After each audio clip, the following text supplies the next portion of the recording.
আবারও দুটি বাইকের মুখোমুখি সংঘর্ষে মর্মান্তিকভাবে প্রাণ হারাল একজন যুবক। ঘটনাটি ঘটেছে শক্তিপুর থানার অন্তর্গত রামনগরে। মৃত যুবকের নাম কৃষ্ণা ঘোষ, বাড়ি রামনগর ঘোষপাড়ায়।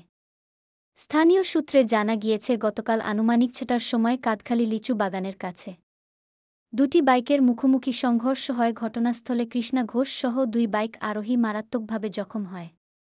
দুজনকে বহরমপুর মেডিকেল কলেজে নিয়ে গেলে ডাক্তার কৃষ্ণা ঘোষকে মৃত বলে ঘোষণা করে। মর্মান্তিক এই ঘটনায় গোটা পরিবারের উপর শোকের ছায়া নেমে এসেছে। মর্মান্তিক পথ দুর্ঘটনায় বাড়ির একটাই ছেলে এইভাবে ছেড়ে চলে যাবে কখনোই মেনে নিতে পারছেন না গোটা পরিবার। আজ সেই কৃষ্ণা ঘোষের নিথর দেহ তার নিজ বাড়িতে আসতেই তাকে শেষবারের মতো এক নজর দেখার জন্য কাতারে কাতারে লোক দাঁড়িয়েছিল।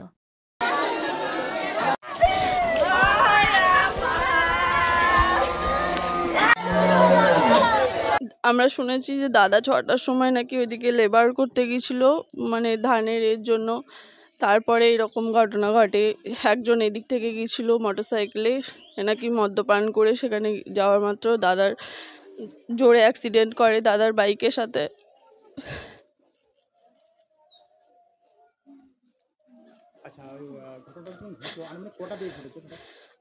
মানে ৬টা হবে, ৬টা সাড়ে ৬টা এরকম।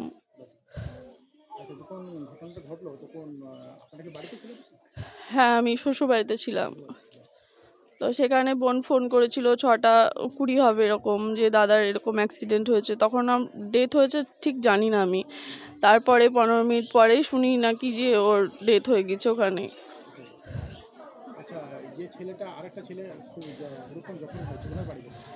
ওনার বাড়ি রানী ধাওড়া এরকম সম্ভবত এদিকে। কালকে যে কৃষ্ণ ঘোষ মারা গেছে, একজন পড়োশি হিসেবে কেমন ছিল? মানে অ্যাকচুয়ালি ভালো ছিল, খুব ভালো ছিল। ওই দাদার উপরেই পুরো সংসারটা। 15 বছর আগে পিসেমশাই মারা গেছে, তারপরে ওই দাদার হাল ধরেছে পিসেমশাইয়ের, আজকে এই পর্যন্ত পৌঁছিয়েছে। তারপরে এই অবস্থা হয়ে গেল। এবার সরকারের কাছে এটাই আমাদের অনুমতি, যাতে মাসে একটা কিছু যদি দেয়, সংসারটা যাতে ভেসে না যায়, খেয়ে পরে চলতে পারে। হ্যাঁ, মা বেঁচে আছে, ছোট ৫০-৬০ হবে, হয়তো হবে ৫২, আমি ঠিক সঠিক জানি না, তা আমি জানি না। না, ছোট 2 বছরের বাচ্চা, একটা বড়টা 4.5 বছরের, দুটো মেয়ে। দাদার কতই গর্ব ছিল যে মানুষের মতন মানুষ করব, মেয়ে হয়েছে, তাই কি এই হচ্ছে ব্যাপার। আজকে দাদাই চলে গেল, এটাই বিরাট একটা দুঃখজনক ঘটনা। যাতে সরকার সারা জীবন পাশে থাকে, মাসে একটা বেতন যদি দেয়, মুখ তুলে তাকায় বাচ্চা দুটোর দিকে।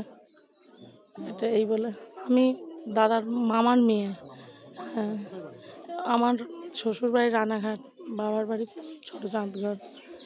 এটা আমার মেজ পিসির ছেলে, মারা গেল। মানে আমি খেলা দেখতে গেছিলাম, দিয়ে তারপরে গেলাম, দেখি দুজনে মানে পড়ে যায়, দিয়ে গিয়ে মানে তুললাম। তারপরে ওই শক্তিপুর তো ডাক্তার ইঞ্জেকশন করে বহরমপুর পাঠাইলো, লিখে দিয়ে দিয়ে মারা গেছে ভেতরে। 10টা ওই ছেলেটারই ছিল, মানে ওর জোরে গেছিলো আর ও আস্তে আস্তে আসছিল।